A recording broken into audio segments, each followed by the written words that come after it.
తెనుగోళ్ళు ఇచ్చిన శిల్పక పండ్లు తేనె మామిడి పండ్లు తీయంగా తిందామె తీరొక్క పండ్లు చిలక నేరేడి పండ్లు కాబోళ్ళు ఇచ్చిన మక్క కంకులు అవి పాల కంకులు కాల్చుకొని తిందాము కందికాయలు పచ్చి పల్లికాయలు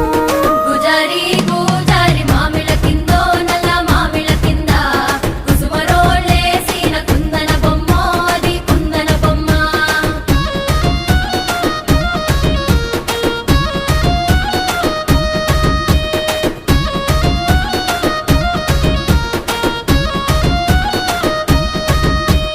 బెస్తోలు పెట్టిన పచ్చి చేపలు అవి వట్టి చేపలు